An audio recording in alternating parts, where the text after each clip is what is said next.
on the screen, leave it all from me. We don't want to stop by accident. Okay, I will not.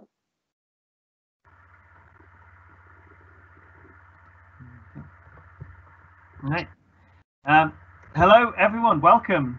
If you are just joining us, we will begin this session in just a couple of minutes. I'd like to just remind everyone to feel free to ask questions at any time. We will be passing them forward to our guests and our host for today. Feel free as well just to say hi in our questions. I'd love to see who is here and why you are here, and if there is anything about Chinese culture that you would like us to talk about.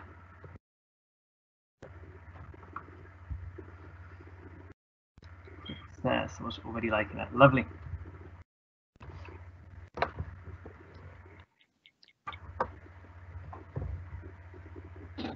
So it is starting at, it is now 12 o'clock by my watch. So let me start by giving a brief introduction to today's Chinese Corner and a little bit about the Confucius Institute. This Chinese Corner is organized and run by the Coventry University Confucius Institute, and our role in the university is to share Chinese language and culture across the West Midlands. And as part of this, we run Chinese language classes, which are available for students, staff, and for anyone from the general public. We also run cultural training sessions about various aspects of Chinese culture, whether you are going to visit China for an educational experience or whether you are interested in doing business with Chinese people and want to understand some of the fundamental differences in order to improve negotiations. And we also organize and fund trips to China, support local businesses, and do a variety of aspects relating to China and Chinese culture. If you want to follow us on Twitter, we will share all of our latest news and we provide opportunities for people to learn and question us. We also work with local schools to provide language classes, and as part of that we run weekly live Facebook classes, and they are currently running on a Monday and Friday at 2:30 p.m. and you can find us at facebook.com/ConfuciusCovUni. So what is a Chinese Corner? I like to start by looking at what we do and what they are for. The purpose of a Chinese Corner is to have quite an informal discussion about various aspects of Chinese culture that many people here in the West may not be familiar with. That's why, and when that is exactly what the Confucius Institute is focused on providing. If there are any topics that you feel would be very interesting to discuss, or there is something about China that you would like to learn more about, please get in touch either through our Twitter, our Facebook, or send us an email at confuciusinstitute@coventry.ac.uk. So thank you. Now, I have done my plugging of the Confucius Institute for today. So I'm going to hand today's session across to my guests. So today we are welcoming two teachers from Coventry Law School, Lorraine, Barron, and Simran, Basi. Do you guys want to say hi? Hello.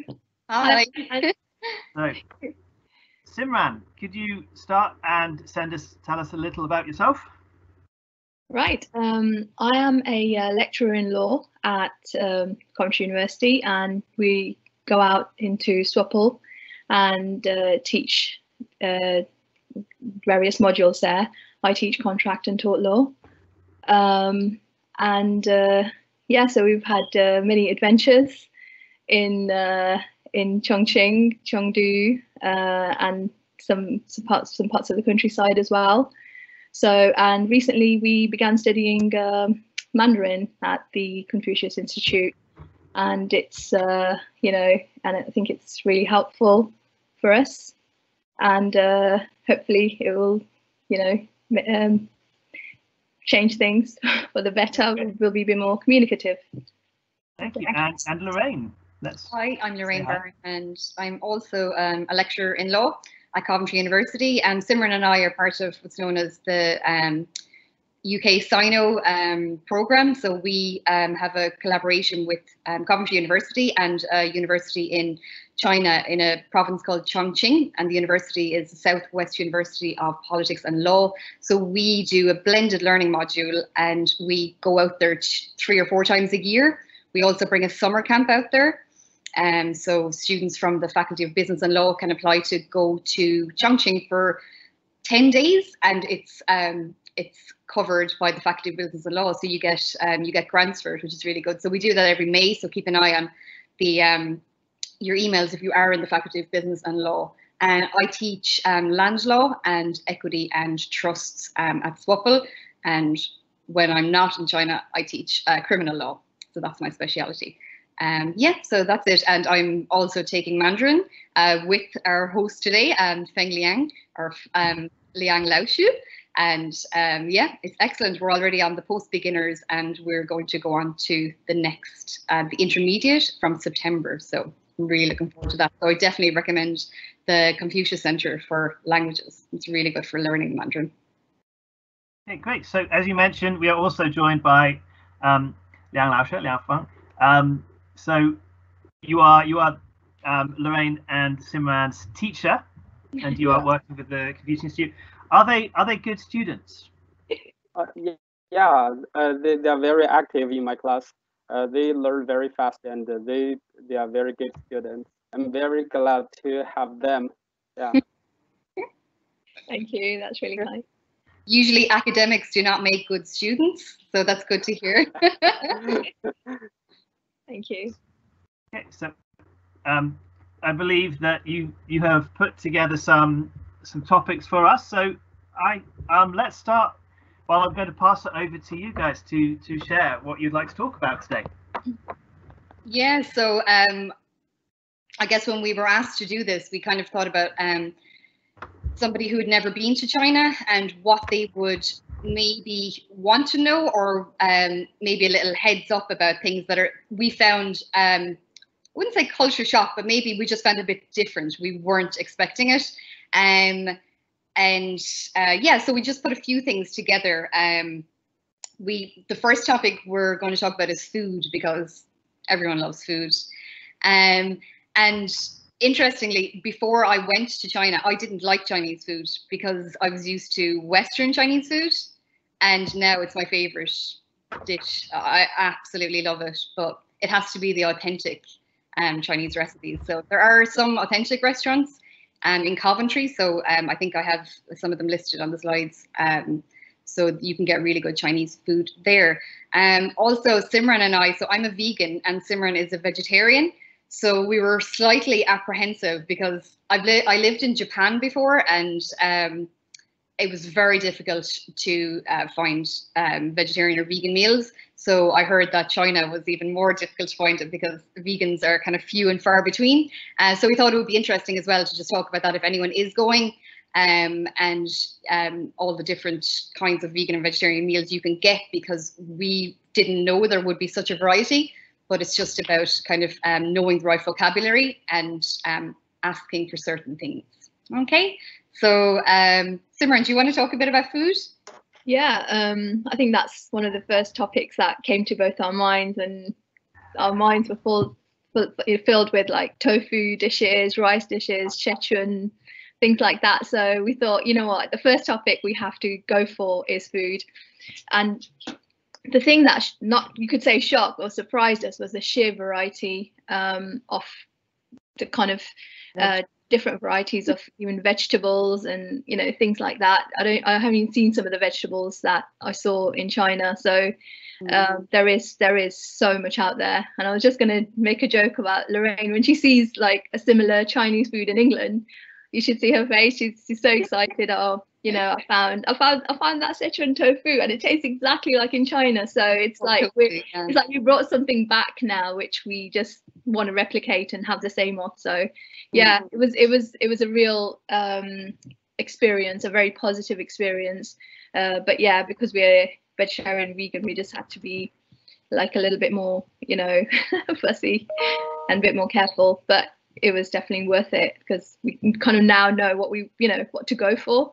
Yeah. And, we are learning more and more words all the time, and even there we learn no meat and things like that. So yeah, and it was and yeah, really enjoyed it. It tasted amazing. It was almost easier to say. So we looked up what vegan was, and even when we showed the hosts in the restaurant it, they kind of were like, So I don't know if it was the translation, that it was a literal translation and it was incorrect. So the best thing that we found was to just say what we didn't want. So no eggs, no meat, no fish, no milk. So some of them would look at us like, in the beginning we were just getting plain rice.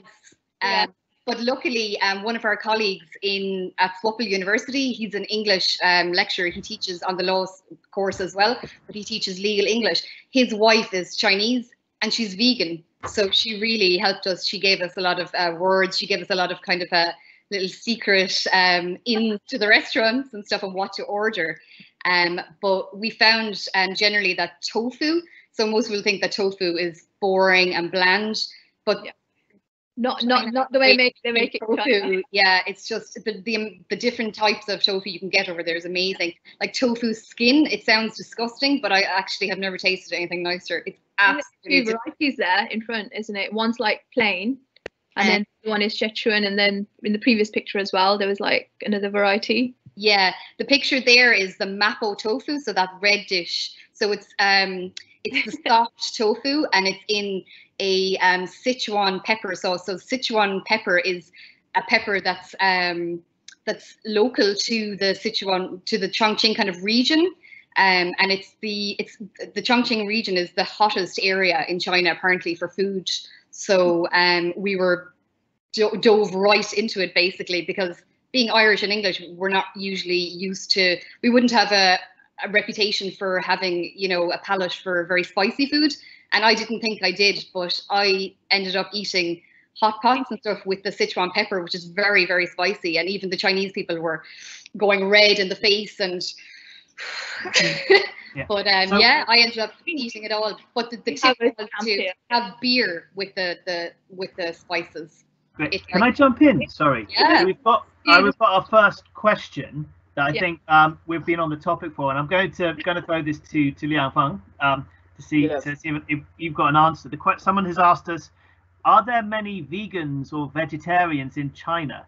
And I think that's Ms. Liang. Would you like to try to give us your thoughts? So I don't think so. There are a lot of vegan or vegetarians in China. So that's the reason it's very hard for you to find the vegan food in China. Yeah, and do you know the Mandarin words for tofu in Chinese? Tofu? Yeah, tofu. So tofu is a transliterated word from Mandarin. Yeah. Do you like mapo tofu? It's my favorite dish. Yeah, but it's a little bit spicy, right?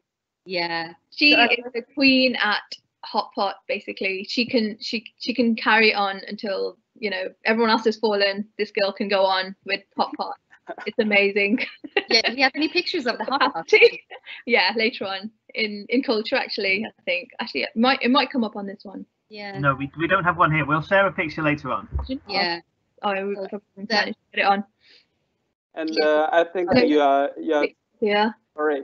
Yeah. I think you are always surprised that all the restaurants, they serve you warm water, right? Even you have hot pot. Yeah. So do you know why? Because like traditional Chinese medicine says, warm water it's good for your stomach health, and warm water can help you to keep your body, keep the balance between yin and yang. So we think warm water is more healthier than cold water. Yeah. So how shanti? Good health. Sorry. How shanti? Oh, 身体好 yeah. 身体好 yeah. Yeah. 很好很好 Yeah, it's really nice. It was difficult to get cold water actually. When we asked for cold water, they didn't really have it. But the warm water is actually really nice. We got used to it. Yep. And you think when you're eating something spicy and drinking warm water, it wouldn't work, but it actually, surprisingly, it goes very well. Yeah, but you can get like a cool beer. Yes. Right? Yeah. Qingtao? 啤酒 yeah, 啤酒 yeah. What we also found about the food was that the portions were very, very big, and it's so affordable. We couldn't believe sometimes when we got the bill, we thought it was a mistake. Like you can get like a buffet like that for probably £10. And so affordable. It was amazing. So everywhere we went, we just got everything on the menu that was a vegetable or tofu, and with drinks included. It was like a bottle of Coke was maybe 20p. Yeah, Coke is very cheap in China, and it's also very cheap in other countries besides except the UK. Yeah, true. No, it's very reasonable, very affordable, and and very healthy as well. So it's a really nice experience. And the thing is, you can actually, if you want Western food as well, there are certain places you can get that as well. So, and then we would sometimes combine the two, or so you never want for anything, and you actually prefer by the as you get used to it, you just prefer the Chinese food in the end, because it's just so much more filling and appetizing. So yeah, that's a good experience in the end, wasn't it? Yeah, it's amazing. Nothing like it, that was definitely in a way like a shock. It was so different to how we imagined Chinese food to be. And we were kind of dreading it. Huh? We were kind of dreading it because we both thought it's noodles, everything, all the vegetables in the noodles, but no, everything is separate and fresh. And the whole it's like there's a community feel to it when people eat together. It's not like, okay, I'm gonna have my dish, or it's just so nice when you like sharing it. And even like restaurants, you don't just order your own one dish. Well, it's quite uncommon to do that, and you'll just share everything, and you'll go to this and that. So it's just it's a nice atmosphere as well, and when you walk around in restaurants. So yeah. Great. I've got another question just come up for you, and I think all three of you could perhaps answer this one. It says, some anonymous has asked, what was the best Chinese food? What was the best Chinese food? And I would like, Liana, to tell you what your thoughts afterwards as well. So who's going to take this question? For me, it was mapo tofu, and just generally anything with that Sichuan pepper. So it's not Szechuan, which is another region, but it's Sichuan, and it's a pepper where if you put it in your mouth, which we did, if you put the whole one in your mouth, it kind of fizzles. It's almost like taking one of those fizzy sweets. It kind of bubbles.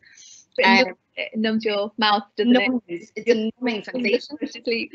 So anything with that, and you can get there in Coventry. There are some restaurants that do Sichuan food. So and in some of the Chinese supermarkets, they have that you can actually buy the Sichuan pepper, so you can grind it down and make a Sichuan dish. So I'm actually going to make mapo tofu this weekend. I got the recipe, so fingers crossed. Yeah. So for me, mapo tofu. I think it's that. For me, it's that. Is that tofu? I think that's the one. We went to this restaurant. It was this yellow. It was tofu as well, but it was something they did with it. I'm not even sure. I remember when we went with John to this restaurant. I think it's that one. That one that looks like grilled cheese. That yellow one, yellow tofu in that restaurant, and that was my favorite. It was just like creamy, and yeah, it was that one. That plate. That was my favorite. But we also liked the dumplings, the baozi and stuff. And the vegetables. Coloured ones there on the plate with the coloured ones. They were really nice. They were like filled with mushrooms or different types of vegetables. They were really good. They were nice. And I like those there was a vegetable, the green beans or something. Yeah. I think green beans. Also, lotus root is something that I'd never tasted, and it's delicious. You can get it in the Chinese shops over here as well. It's really good. Yeah. So tofu first, and then the vegetables. What about you, Feng? What about you? Yeah. What's your favorite? My favorite, I love almost all the Sichuan food because my hometown is Sichuan. I love spicy food, especially like a hot pot. I like hot pot best. Yeah. Okay, so we've got another quick question while we're here. Is there any local specialities in Chongqing or China more generally in terms of drinks? Drinks. Oh, well, Baijiu is a Chinese. Is that it? No, there's one where we're doing shots of Baijiu, and it's basically like I don't know if you have it in England. In Ireland, we call it poaching, but it's like 90% alcohol. It's made from potatoes and something else. But in China, it's something like this. It's basically like white spirits. It's disgusting, but it's traditional. You do shots of baijiu to kind of to feel part of the office, you know, if you go out for drinks afterwards. But it's disgusting. But yeah, apart from that, I didn't see any Chongqing specialty drinks. And Feng Yang, do you know if there's any? Baijiu. Do you know what is the ingredients? I mean, what does baijiu made from? Is it potato? No, actually, it's made from with some kinds of plants like rice, wheat, and bloom corn. Yeah, together. Usually we put 5 different kinds of plants together to make baijiu. So it's very strong. Yes, but the smell is so good, right? And it tastes good. Yeah. It's like like sake in Japan, but it's much stronger. Similar, yeah, but much stronger. Yeah, and you don't drink it warm. I don't think you drink it. In some areas of China, especially in north of China, people also do as Japanese people do, just warm the baijiu and drink okay. It. Yeah. So, yeah. So, I mean, what about you guys? Is there anyone? Do you want to share what you guys like for food, or do you have a special favorite? How about George? From the listeners? Oh yeah, George as well. What's your favorite? Oh, too many to count. So for me, I really love the hot pot. Yeah. But I'm not a big fan of the Chongqing hot pot because I don't particularly like the spicy food. The skill can take it though. So I like the hot pot from the northern parts of China, which tends to have the soup rather than being based on spiciness. That we have sort of mushroom based. There can also be some seafood based soups in the hot pot, and I really enjoy that. And I especially like it when you go to restaurants where you have your own hot pot bowl, so you have complete control and you don't have other people putting in things that you don't really like. For me, that's one of the key issues. There's a hot pot restaurant in Coventry, and it's also in Birmingham. I went with my Chinese colleague. It's called Jiang Qi, so Xiong. Yes.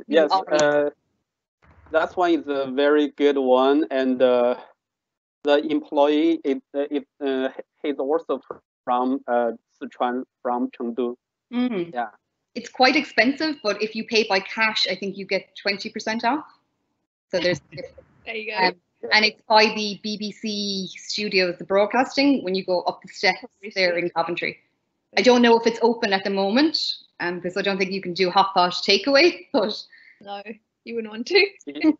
It's much more expensive than the hot pot in China. Yeah, when I went, my colleague, the bill was like £60, I think, for just two of us. In China, you get one for probably £10. Mm. That is fun. You just like have all the different dishes. You order different dishes, and then you've got you can have it spicy or non-spicy, and then you can add whatever you want in there. But yeah, so I was just putting it out to the listeners. I mean, does anyone have a favorite food? No? Okay. We've not had a response from that. Shall we move on to the next topic? We've been talking about food for a while. I think we'll try and keep things moving. And also, I'll take this moment just to say that next week when we're discussing Chinese food, next week we will have a Chinese chef who will be coming on and demonstrating some of the methods to make noodles and how to actually make Chinese food. So we'll look forward to that. So what's the next topic that you were looking at? The next topic was, can you remember, Simran? Language or? Language, yeah. So, that was the thing that kind of hit us when we went. We assumed that most people will be able to, especially hotel or something would be fine, at least in a few places, but a lot of people actually don't speak English, which is why we think it is really useful to learn Mandarin when you go. Like local restaurants and things. We had to use a Chinese app, which gave us sometimes it worked, but sometimes it gave some funny translations as well. So language was one of those things that kind of was one of those difficult barriers in a way. Usually we had someone with us or we had the app to use, so we kind of learned our way around, through practice and experience. What about you? What do you think, Lorraine?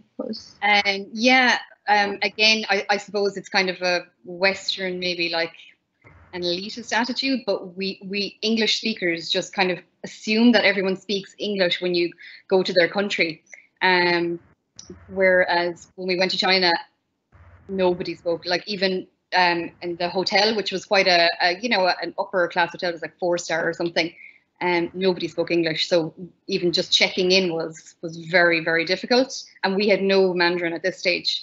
But we were just wondering, Fengliang, do you think that that's because Chongqing would be maybe a more rural city, and maybe the cities like Beijing and Shanghai would have more signs and more people that speak English?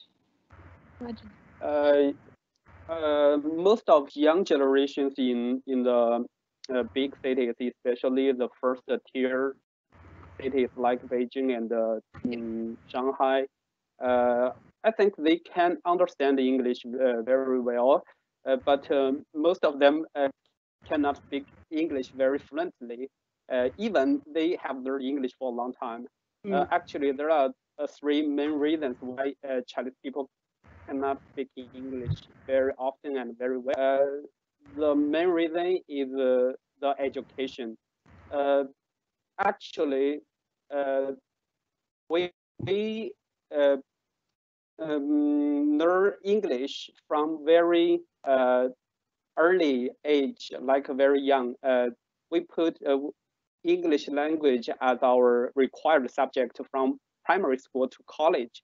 So almost everyone learns English in China, but we focus on the grammar and the vocabulary instead of speaking and communication, because the purpose for us to learn English is to get good grades and to pass the exams. So that's the main reason. And the second reason,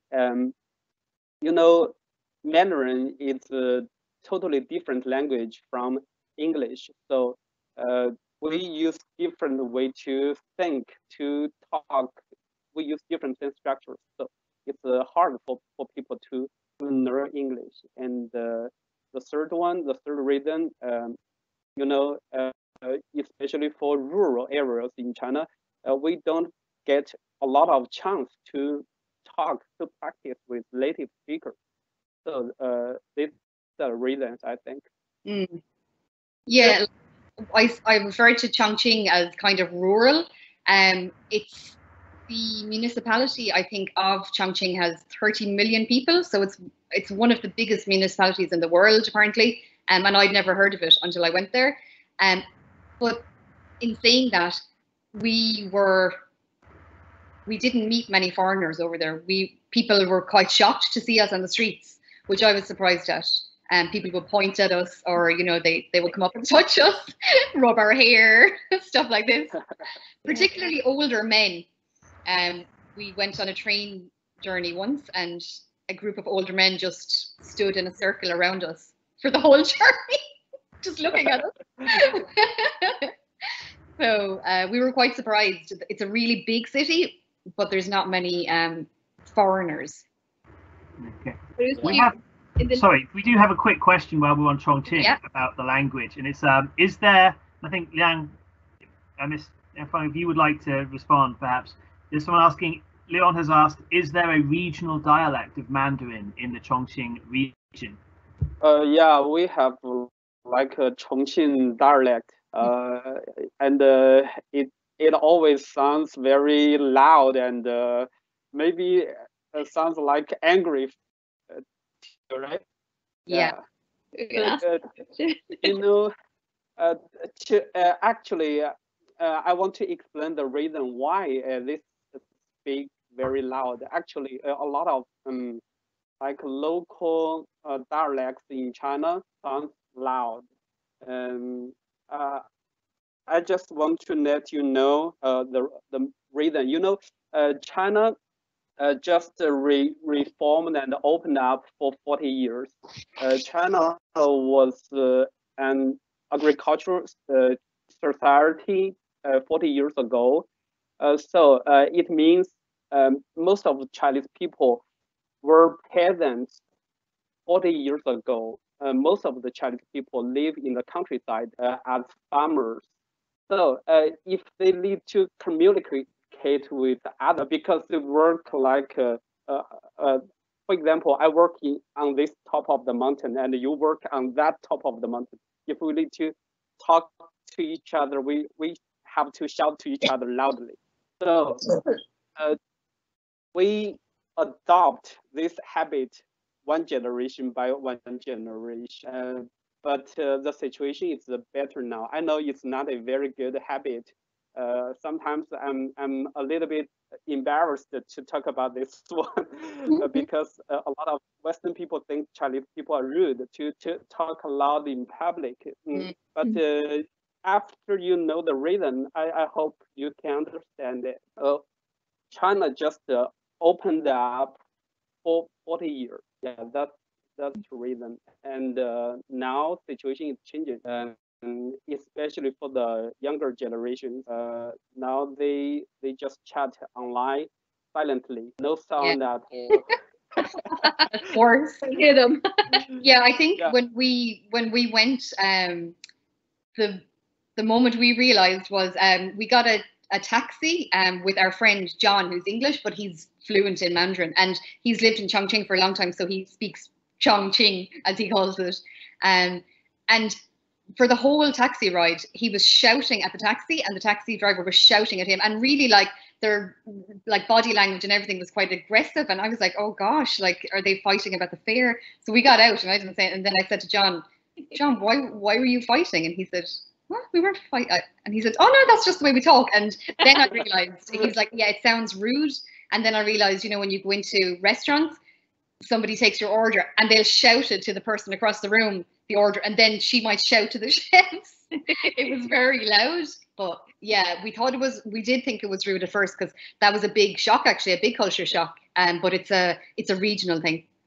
We didn't really find it. Chongqing, that city is on the mountains. There are a lot of mountains around that city. So maybe Chongqing dialect is the loudest one, because in ancient China, people need to shout to people to communicate. Yeah. So, we just adopt that habit. Yeah. Yeah, that's great. It's got a few medals there. Yeah. Chongqing, guys.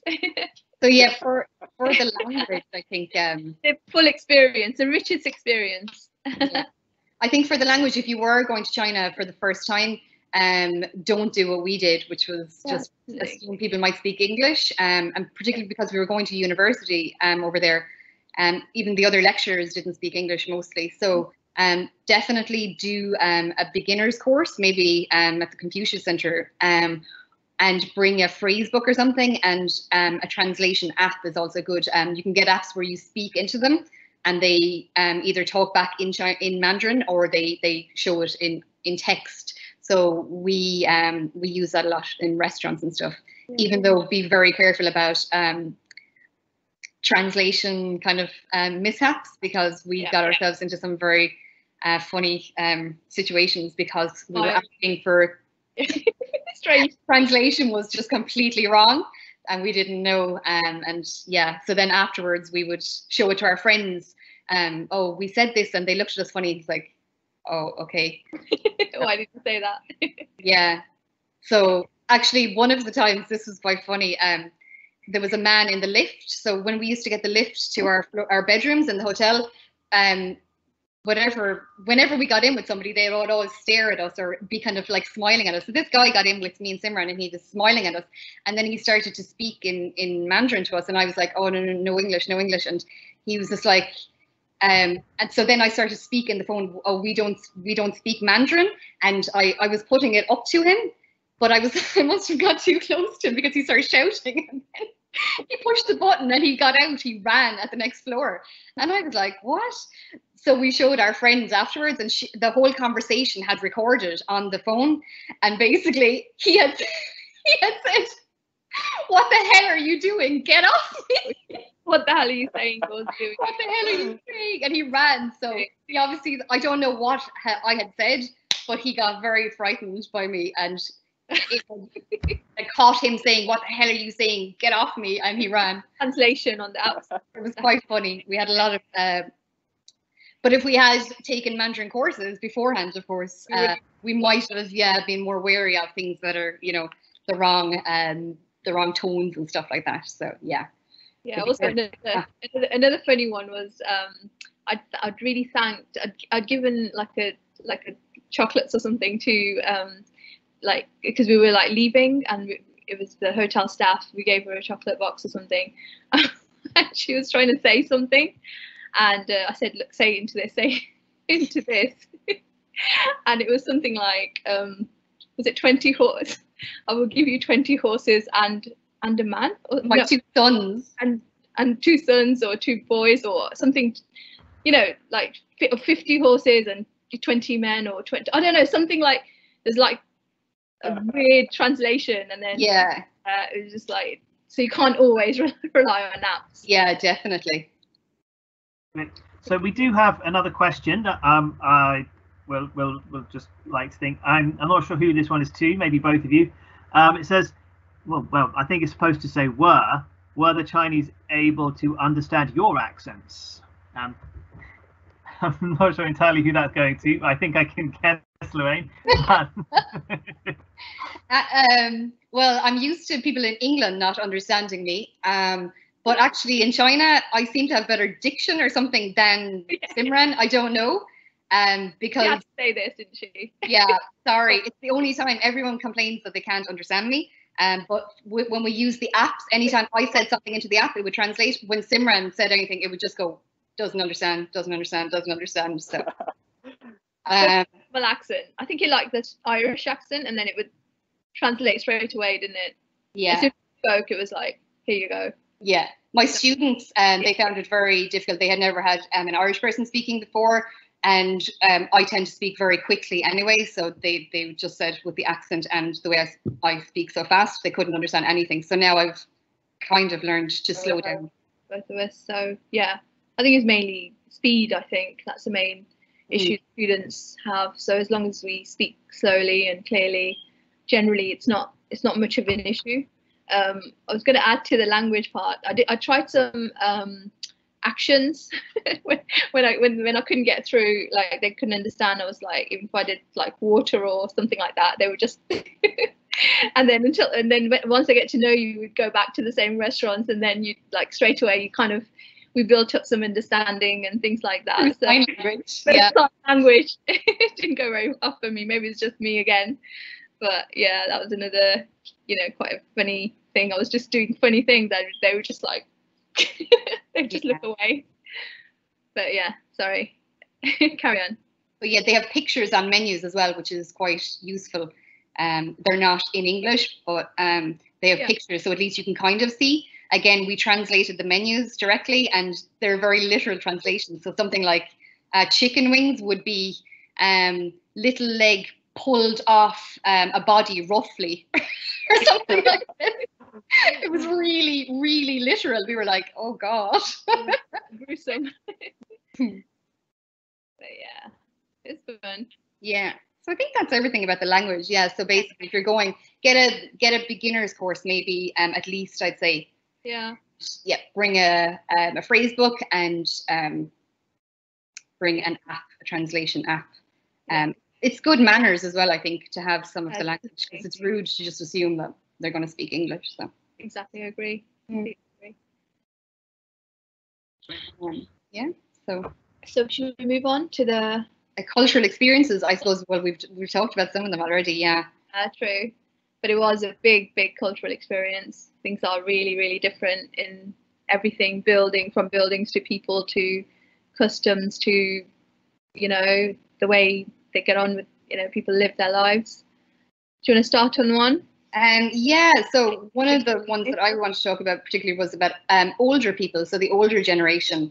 And we were really surprised that the older generation in China are so active, and you see them a lot more than you would say in England, older people out and about and doing things. And one of the reasons is because, correct me if I'm wrong, Feng Lian, that the grandparents kind of raise the kids or mind the kids. So a lot of during the day you'd see grandparents out with their children doing activities. And we also found that in all the parks they had like workout benches and the monkey bars and stuff, and there was old people doing pull-ups at 6 a.m. in the morning, running. They do backwards walking. Apparently it's good for your feng shui or something.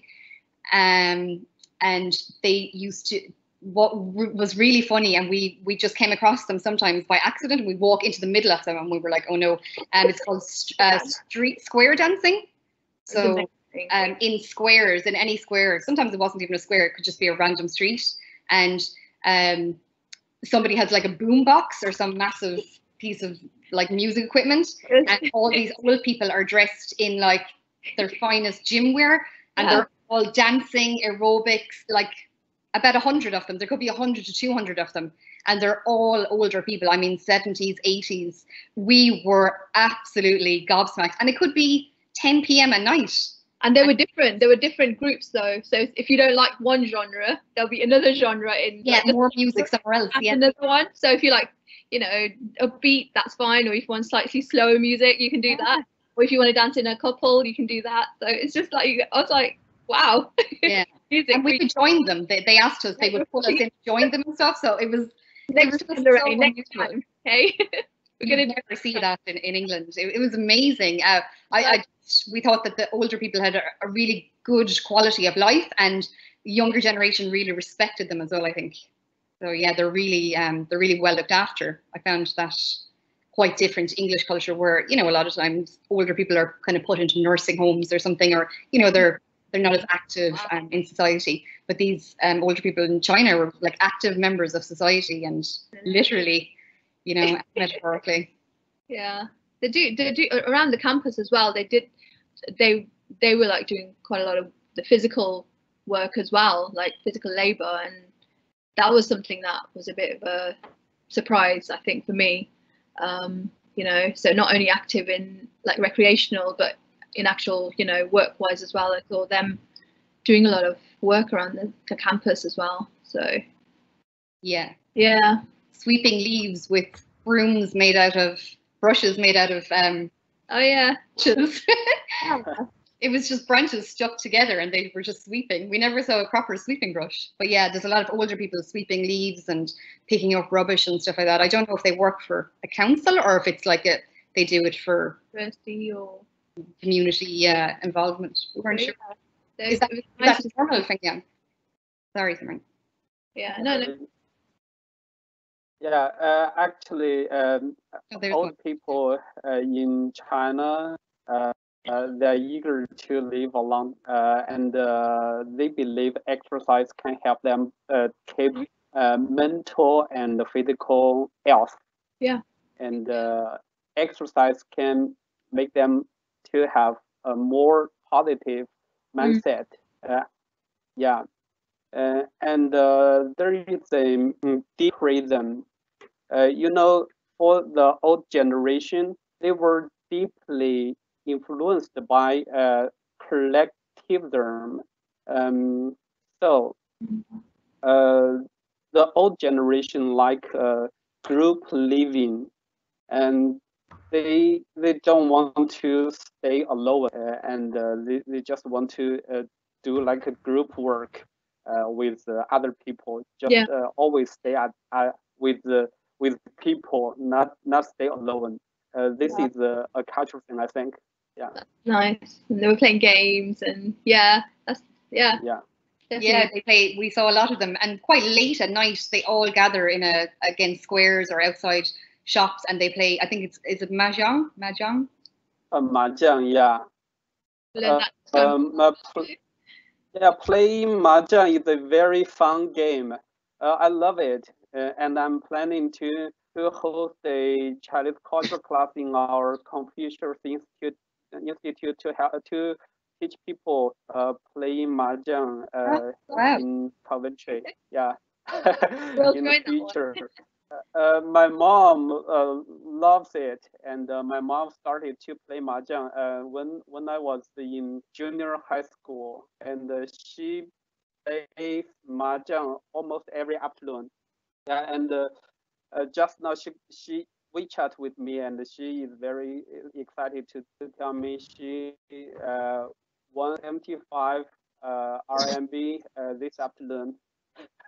Oh, yeah, that was one thing. That was another thing we were wondering because gambling is illegal in China, well, on mainland China. Do they play for money, like under the table, or just for fun? You just said More money, money. more money, more fun, right? Yeah, exactly. Actually, the final purpose of playing mahjong is to have fun, and it's not defined as gambling. If the total amount of money on the table is small, and different provinces have different policies about the amount of money on the table. In Sichuan province, in my hometown, the total amount of money is less than 400 RMB. It's legal. So 400 RMB is like 45 pounds, like that. Yeah. So so you can just play mahjong for a small amount of money. Yeah. Ah, Lorraine. try that next time. Yeah, we'll get lessons from you, and then we'll be really popular. I wish I can win some money from you. Yeah. You better teach us the rules. Yeah, so that was the older people. Simran, did you want to pick any of the other kind of cultural things that we? Customer services, that was something that kind of we noticed, you know, like more or less when we kind of arrived. The hotel staff were quite stern. They wouldn't smile at us, and we thought, have we done something wrong, or why are they, you know, because here they're only smiley and things like that. But it's actually, we noticed afterwards, it was actually, it wasn't that we're doing something wrong or they're being, you know, rude or anything like that. It was just that they were just really on the job, and anything we requested would just get done really efficiently. It's just, I think it's, I don't know if it's a culture or it's just something like that, kind of the way they dealt with things, like treating it as official, and you know, it was something different to what we were used to. But gradually, you know, they were warming up to us as well. So you know, I think maybe they were a little bit nervous around us at the beginning. I think that might have been, you know, one of the reasons. But that was something we thought first of it was a little bit different to what you know what we were used to. Yeah, I think like Western customer service is all about, you know, the customer is always right, and when you go into shops and restaurants, people kind of fall over you, and sometimes that's annoying. Actually, I find you sit down with your menu and they come to you straight away, are you ready? And you're like, no, I'm not. And I kind of like that about China. In the restaurants, you actually have to call, well, in Chongqing anyway, you actually have to shout like waiter or host or something, and then they come to you. Like, well, we didn't do it, but our colleagues did. They were like shouting, oh, I don't know what the name is now, but like, you know, something like hostess or madam, shout. And we were like, oh gosh. But then they come over and then they just take your order and they go away. But you have to call them every time because they don't want to kind of, I think it was something to be, yeah, they don't want to be overbearing or whatever. And I don't think the whole Western customer service has kind of infiltrated some places in China anyway yet. We liked it. Yeah, I liked it too. Yeah. Natural, actually. It was before. It was like, oh my god, it's not like that.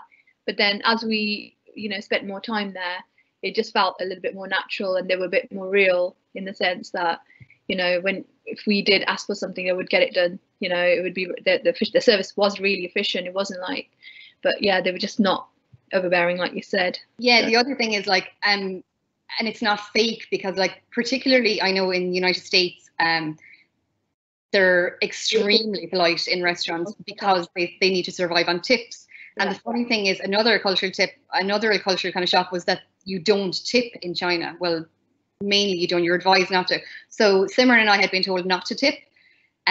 So we didn't, but we ended up going to the same restaurant, one particular restaurant, for the 3 weeks we were over there, and they knew exactly what we wanted when we came in, and they would get our drinks straight away without speaking. It was almost like, it was brilliant. And they were so friendly and so nice.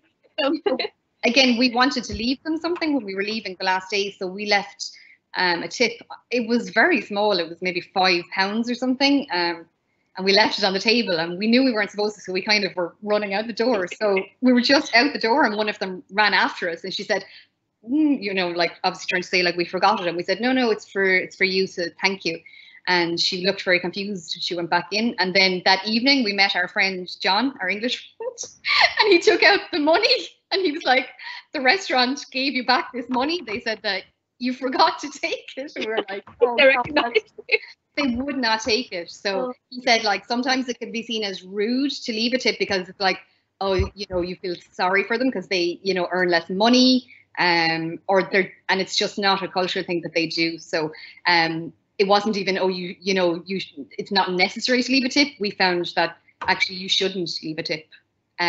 Again, maybe Beijing, Shanghai, bigger cities, it's different, but in Chongqing it wasn't westernized, and leaving a tip was a big no-no.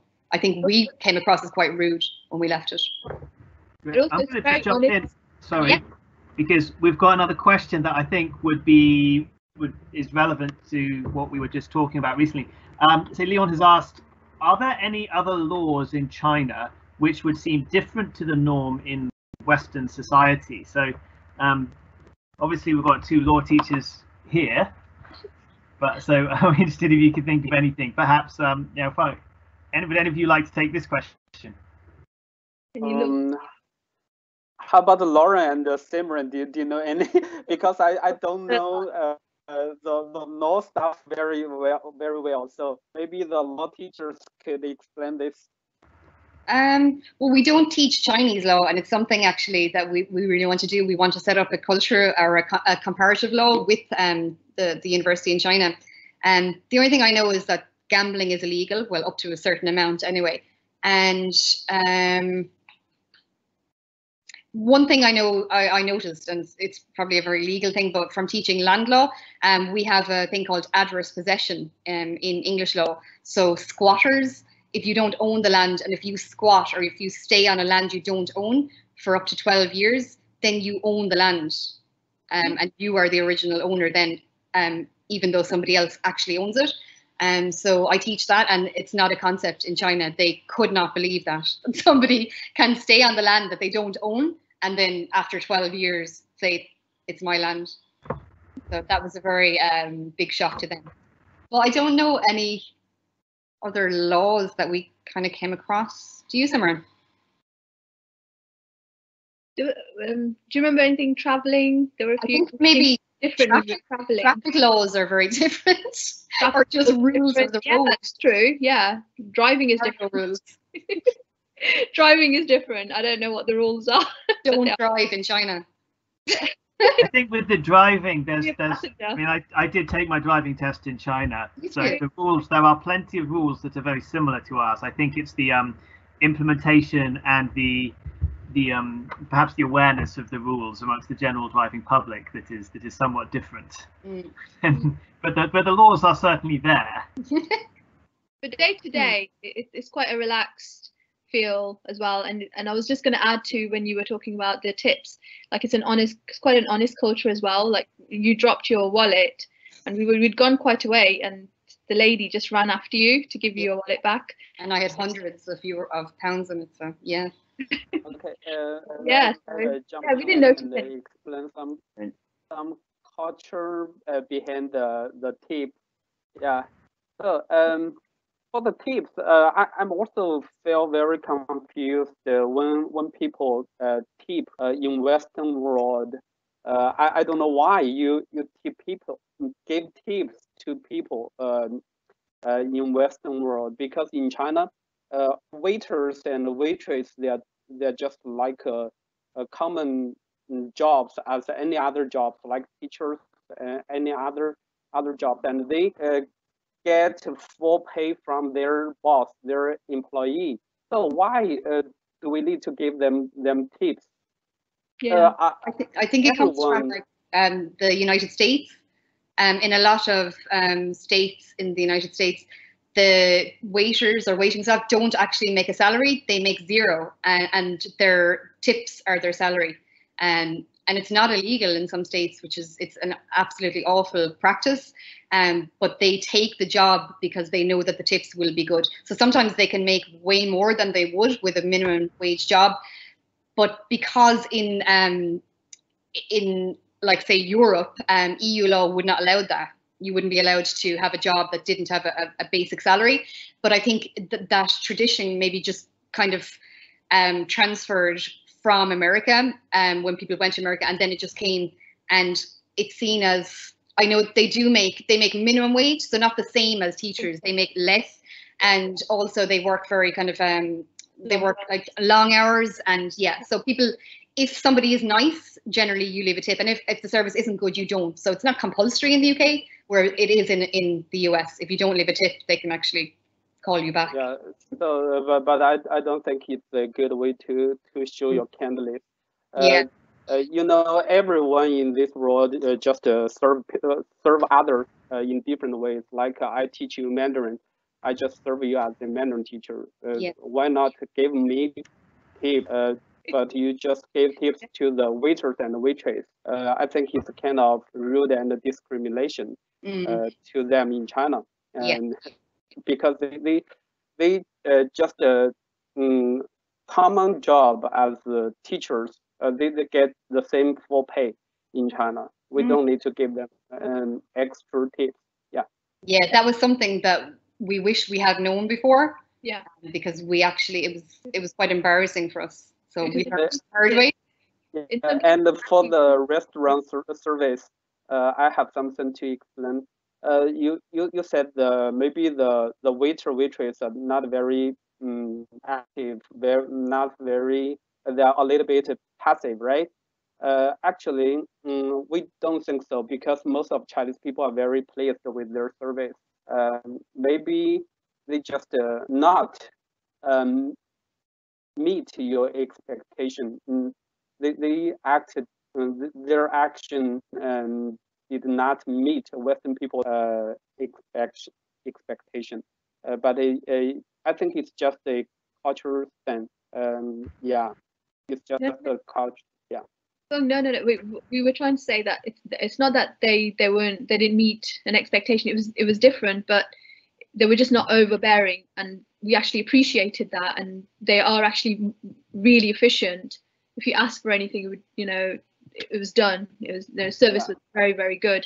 We didn't mean that they're passive or anything. We just said that they're not all over us like others, because they're just giving you space. So I understand. Yeah. And you know, maybe some of the waiters and waitresses, they have less education, and sometimes when they face foreign faces, and they feel a little bit nervous to serve you because of their language. Yeah. That reminds me. I'm just gonna jump in. Sorry, because I'm seeing at the time we're very close to the end of the time, and I think this is a fantastic discussion that we can continue perhaps in other areas. Obviously, we're now getting into this cultural difference, which is exactly where we're the sweet spot for discussion. But it is 2 minutes before 1, and I want to to jump in. I want to say thank you to Simran, to Yafan, and to Lorraine for sharing today. I think it's been I found it very interesting, and thank you to everyone who has asked a question. I just want to spend just a moment to say that next week's plug. Next week we are being joined by the team at Bib Noodle in Fargo Village, who will demonstrate some of the Chinese cooking techniques and give a little bit of background. So please check out our Twitter, our Facebook, and all of the rest of our social media to find those links to join us next time. So thank you very much to Lorraine, Simran, and Naofeng. So Thanks for having us. If you have any parting thoughts, please share, and we'll say goodbye. Thank you, Lorraine. No, thanks for listening to us ramble. We had way more to talk about, but we may do a part 2 if there is enough interest. And yeah, just thank you everyone for joining, and thank you to Fenliang for hosting, and George, thank you. Yeah, same from me. Thank you to the hosts, and for you for joining us. And yeah, hope to see you again. Thank you. Thanks for having us. Okay. So thank you everyone for joining us, and we hope to see you all next week. Goodbye. 再见. Bye. Bye. 再见. Bye.